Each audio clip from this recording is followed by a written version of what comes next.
Hello friends, this is Akanksha Singh. Welcome you on YouTube channel way to JRF. आज हम लोग discuss कर रहे हैं प्रैक्टिस सेट नंबर 13। और ये जो प्रैक्टिस सेट्स हैं, इसमें जो क्वेश्चंस हैं वो आपके यूजीसी नेट जेआरएफ के साथ साथ आप अगर होम साइंस से रिलेटेड किसी और भी कॉम्पिटिटिव एग्जाम की प्रिपरेशन कर रहे हैं, जैसे जीआईसी के लिए कर रहे हैं, असिस्टेंट प्रोफेसर के लिए कर रहे हैं, टीजीटी पीजीटी के लिए कर रहे हैं, तो ये आपको उसमें भी हेल्प करेंगे। आप या फिर आप होम किसी भी इंट्रेंस एग्जाम की प्रिपरेशन कर रहे हैं, बेसिकली अगर आप होम साइंस से रिलेटेड किसी भी कॉम्पिटिटिव एग्जाम की प्रिपरेशन कर रहे हैं तो ये क्वेश्चंस आपको आपके सारे एग्जाम्स में हेल्प करेंगे। और अगर अभी तक आपने चैनल सब्सक्राइब नहीं किया है तो चैनल को सब्सक्राइब जरूर कर लें। और क्लास अगर आपको अच्छी लगती है तो लाइक जरूर करें और अपने फ्रेंड्स के साथ ज़्यादा से ज़्यादा शेयर करें। और ये जो क्वेश्चंस हैं ये आपके कॉन्सेप्ट्स को इम्प्रूव करने में हेल्प करेंगे। तो हम लोग स्टार्ट करते हैं। हमारा पहला क्वेश्चन क्या है? Which one of the following can be considered building block of society? ये कुछ फैमिली स्टडीज के क्वेश्चन है और ये नॉर्मली आपको साइकोलॉजी पे बेस्ड क्वेश्चन होंगे, जहाँ पे आपको ऑप्शंस देख के बेस्ट ऑप्शन सेलेक्ट करना है कि क्या बेस्ट ऑप्शन हो सकते हैं। तो यहाँ पे आपको कॉन्सेप्ट इस तरीके से अप्लाई कर रहे हैं कि अगर जो हमारी फैमिली है या जो हमारी सोसाइटी है उसके अकॉर्डिंग हमारे लिए हमारे क्या ऑप्शंस बेस्ट रहेंगे, हमको वो ऑप्शन सेलेक्ट करके आंसर्स को चूज करना है। तो हमारा पहला क्वेश्चन क्या है? Which one of the following can be considered building block of society? इनमें से किसको समाज निर्माण का खंड माना जा सकता है? ऑप्शंस क्या है? Live in relationship, marriage, family या नन। तो इसमें हमने पढ़ा है कि फैमिली हमारे जो है बेसिक यूनिट है सोसाइटी की। फैमिली की अगर बात हम करें तो हमारी ये बेसिक यूनिट होती है, बेसिक यूनिट है। और यहाँ पे हम बात कर रहे हैं बिल्डिंग ब्लॉक की। तो बिल्डिंग ब्लॉक क्या? लिव इन रिलेशनशिप तो बिल्डिंग ब्लॉक होगा नहीं, बचा क्या? मैरिज। तो मैरिज जो है ये सोसाइटी के लिए बिल्डिंग ब्लॉक का काम करती है। ये सोसाइटीज को निर्माण में हेल्प करता है, सोसाइटीज को बनाने में हेल्प करता है। तो हमारा करेक्ट आंसर क्या हो जाएगा? हमारा करेक्ट आंसर हो जाएगा B option. Next question number 2। How can conflict be resolve among couples? Couples के बीच में अगर कोई कॉन्फ्लिक्ट्स हैं तो उनको कैसे रिजॉल्व किया जा सकता है? तो ऑप्शंस क्या है? By living apart, by spending quality time with one other, by displaying ego, having argument with each other. अब किसी कपल के बीच में, कपल को अगर मान लो हस्बैंड वाइफ के बीच में कुछ झगड़े हैं या कुछ कॉन्फ्लिक्ट्स हैं तो उनको कैसे रिजॉल्व किया जा सकता है? बाय लिविंग अपार्ट, एक दूसरे से दूर रहकर, तो ये तो गलत हो गया। बाय डिस्प्लेइंग ईगो, एक दूसरे को ईगो दिखाकर, ये भी नहीं होगा। By having arguments with each other means एक दूसरे के साथ और ज्यादा बहस करके, ये भी नहीं होगा। Bye spending quality time with one other, एक दूसरे के साथ बातचीत करना और जो भी हमारा कॉन्फ्लिक्ट टॉपिक है, कॉन्फ्लिक्ट का जो इशू का टॉपिक है उस पर डिस्कस करना, बात करना, ऐसे करके जो हमारे कॉन्फ्लिक्ट्स हैं उसको रिजॉल्व किया जा सकता है।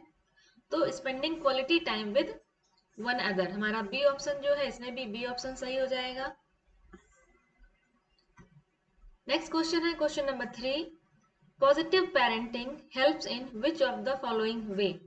पॉजिटिव पेरेंटिंग कौन से तरीके से मदद कर सकता है? या क्या क्या है options? Under development of child, under development child का जो डेवलपमेंट है वो प्रॉपर नहीं होगा। Growth and development of child, child का जो ग्रोथ एंड डेवलपमेंट है वो अच्छे से होगा।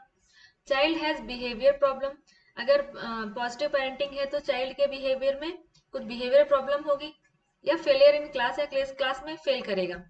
अगर पॉजिटिव पेरेंटिंग है तो डेवलपमेंट भी पॉजिटिव इफेक्ट दिखाएगा, तो ये अंडर डेवलपमेंट ये भी गलत हो जाएगा, बिहेवियर प्रॉब्लम ये भी गलत हो जाएगा, चाइल्ड क्लास में फेल हो रहा है ये भी गलत हो जाएगा।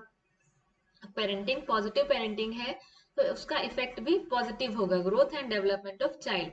जो चाइल्ड है उसका जो ग्रोथ और डेवलपमेंट है वो प्रॉपर होगा और अच्छे तरीके से ग्रोथ एंड डेवलपमेंट होगा। तो हमारा बी ऑप्शन सही हो जाएगा।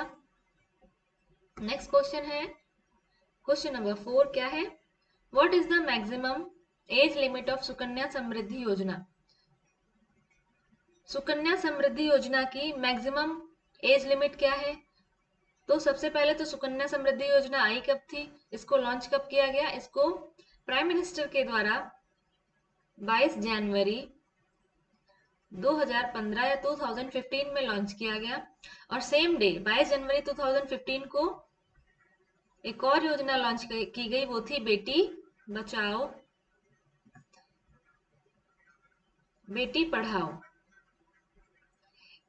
22 जनवरी 2015 में एक और स्कीम लॉन्च की गई, बेटी बचाओ बेटी पढ़ाओ। और जो हमारी सुकन्या समृद्धि योजना है, इसी का एक पार्ट है, बेटी बचाओ बेटी पढ़ाओ का एक पार्ट है सुकन्या समृद्धि योजना, जिसमें मैक्सिमम एज लिमिट है, गर्ल जो बच्ची है या जो लड़की है उसका मैक्सिमम एज लिमिट क्या है, 10 इयर्स। नेक्स्ट क्वेश्चन है question number 5, when was PWDV act enforced? PWDV means protection of women against domestic violence. Protection of women against domestic violence, ये एक्ट कब आया? हमारे ऑप्शंस क्या है, 2006, 2007, 2005, 2004। तो when was PWDV act protection of women against domestic violence, ये आया था 2005 में। इसको लागू किया गया था 13 सितंबर 2005 को। नेक्स्ट क्वेश्चन क्या है, question number 6, which of the following is not the duty of the protection officer according to PWDV act 2005? जो protection of women against domestic violence जो एक्ट है, उसमें जो प्रोटेक्शन ऑफिसर है उसके क्या क्या काम है, इसमें हमारे 4 ऑप्शन दे रखे हैं। इनमें से कोई एक ऐसा ऑप्शन है जो उसका काम नहीं है। तो ensuring that aggrieved person is provided legal aid under service authorities act 1987, यह बताया गया है कि इसमें जो पीड़ित व्यक्ति है उसको सेवा प्राधिकरण अधिनियम 1987 के तहत कानूनी सहायता प्रदान की जाए। हमारा बी ऑप्शन क्या है, मेक डोमेस्टिक इंसिडेंस रिपोर्ट, घरेलू घटना की रिपोर्ट होनी चाहिए, रिपोर्ट बनाई जाए। नंबर 3 सी क्या है हमारा, assist the magistrate in the discharge of her his function under the act. जो भी हमारा ये ड्यूटी पे है, जो भी प्रोटेक्शन ऑफिसर है, वो क्या करेगा, जो भी उस एक्ट के अंदर काम कर रहे हैं मजिस्ट्रेट है, उसको उनके कार्य को करने में मदद करेंगे। ये भी सही है। हमारा डी ऑप्शन क्या है, coordinate between the services provided by concerned ministries and NGO। जो हमारे संबंधित मंत्रालय और गैर संबंधित संगठन हैं, उनके द्वारा जो बीच में सेवाओं के बीच में समन्वय करना या जानकारी इधर से उधर पहुंचाना, तो ये हमारे प्रोटेक्शन ऑफिसर का काम नहीं होता है। तो हमारा जो डी वाला ऑप्शन है ये सही हो जाएगा कि जो हमारा प्रोटेक्शन ऑफिसर है उसका ये काम नहीं है कि जो भी प्रोटेक्शन ये women's protection of women against domestic violence से रिलेटेड जो भी NGOs हैं या जो मिनिस्ट्रीज हैं, उनके बीच में इंफॉर्मेशन का आदान प्रदान करना, तो ये हमारे प्रोटेक्शन ऑफिसर का काम नहीं है। प्रोटेक्शन ऑफिसर का काम क्या है, जो भी व्यक्ति है, पीड़ित व्यक्ति है, उसको कानूनी सहायता प्रदान की जाए, उसकी रिपोर्ट लिखी जाए और उसके केस को जो भी मजिस्ट्रेट हेल्प कर रहा है या उसके केस को जो भी मजिस्ट्रेट काम कर रहा है उस पर उसकी मदद की जाए। तो ये काम है प्रोटेक्शन ऑफिसर के। नेक्स्ट क्वेश्चन आता है question number 7, what are the basic components of community education? Community education के बेसिक कंपोनेंट क्या है या बेसिक घटक क्या है? ऑप्शंस क्या है, life long learning, opportunities, community involvement या ऑल ऑफ दीज। जब भी हम कम्युनिटी एजुकेशन की बात करते हैं, सामुदायिक शिक्षा की बात करते हैं, तो वहाँ पे जो एजुकेशन है वो हमारी लाइफ लॉन्ग लर्निंग होनी चाहिए, आजीवन सीखना, ऐसी शिक्षा होनी चाहिए जो उसको पूरी लाइफ टाइम काम आए।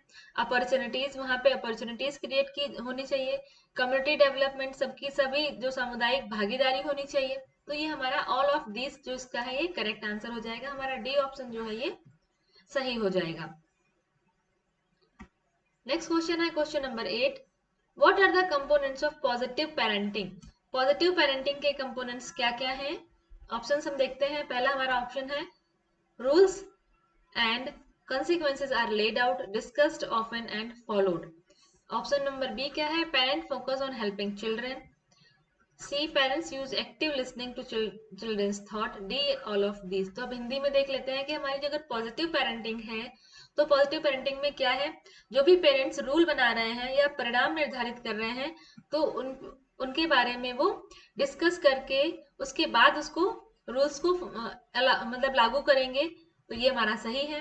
Parent focus on helping children, और पेरेंट्स क्या करते हैं, बच्चों की हेल्प करने में मतलब ये नहीं कहेंगे कि बच्चों का काम है तो सारा काम पेरेंट्स खुद कर दें, वो बच्चे को काम करने में हेल्प करेंगे, उसको गाइडेंस करेंगे। ये भी सही है, हमारा बी ऑप्शन भी सही है। सी क्या है? Parents use active listening to children's thought. और क्या करेंगे, अगर बच्चा कुछ बोल रहा है, बच्चे के कुछ विचार आ रहे हैं, कुछ थॉट्स हैं, तो पेरेंट्स उसको आराम से सुनेंगे, उसके बाद उसके ऊपर डिस्कस करेंगे क्या पॉजिटिव्स होंगे उसके, क्या निगेटिव्स होंगे। तो हमारा डी ऑप्शन जो यहाँ पे है, ऑल ऑफ दीज, ये हमारा करेक्ट आंसर हो जाएगा, डी ऑप्शन। नेक्स्ट क्वेश्चन है क्वेश्चन नंबर 9। क्या होगा? Which parenting style can be characterized as parents place value on obedience and favor punitive punishment in order to exert control over their children। यहाँ पे बताया गया है कि ऐसी कौन सी पेरेंटिंग स्टाइल है जिसमें पेरेंट्स क्या करते हैं, बच्चे को बोलते हैं कि जो पेरेंट्स ने बोला, पेरेंट्स के ऑर्डर को फॉलो करना है, बच्चों को प्रॉपर कंट्रोल में रखते हैं। अगर बच्चे ने गलती किया या कुछ किया तो उसको पनिशमेंट मिलता है, या प्यूनिटिव पनिशमेंट होता है जिसमें मतलब उनको कुछ ना कुछ पनिशमेंट दिया जाता है। तो इस टाइप की पेरेंटिंग स्टाइल को क्या कहा जाएगा? ऑप्शंस क्या हैं? इंटेलिजेंट, अथॉरिटेरियन, अथॉरिटेटिव या परमिसिव। ऐसी पेरेंटिंग स्टाइल जहाँ पे पेरेंट्स जो हैं बच्चे के ऊपर पूरा कंट्रोल रखते हैं, बच्चे ने अगर कुछ गलत किया या गलती की तो उसको उसका पनिशमेंट मिलता है। तो इस टाइप की पेरेंटिंग स्टाइल को हम अथॉरिटेरियन अथॉरिटेरियन पेरेंटिंग स्टाइल कहते हैं। तो हमारा जो बी ऑप्शन है ये सही हो जाएगा। नेक्स्ट क्वेश्चन आता है question number 10। Which parenting style can be characterized as parents nurture their children but prefer to allow them too much freedom of expression.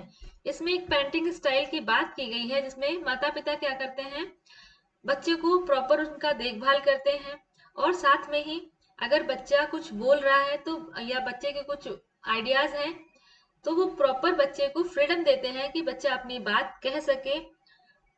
तो ये हमारी कौन सी पेरेंटिंग स्टाइल होगी? ऑप्शंस क्या है? इंटेलिजेंट, अथॉरिटेटिव, अथॉरिटेरियन या परमिसिव। ऐसी पेरेंटिंग स्टाइल जहां पे पेरेंट्स बच्चे को पूरी फ्रीडम देते हैं कि बच्चा अपनी बात कह सके, अपने बारे में जो भी उसको समझ में आ रहा है वो चीज बता सके, और पेरेंट्स बच्चे का यहाँ पे पूरा ध्यान रखते हैं। तो इस टाइप की जो पेरेंटिंग स्टाइल है उसको हम कहते हैं परमिसिव पेरेंटिंग स्टाइल। अगर आपको क्लास अच्छा लगा है तो लाइक जरूर करें वीडियो को, और अपने फ्रेंड्स के साथ ज्यादा से ज्यादा शेयर करें। और मिलते हैं नेक्स्ट क्लास में, तब तक के लिए wish you all the very best, good luck, bye bye.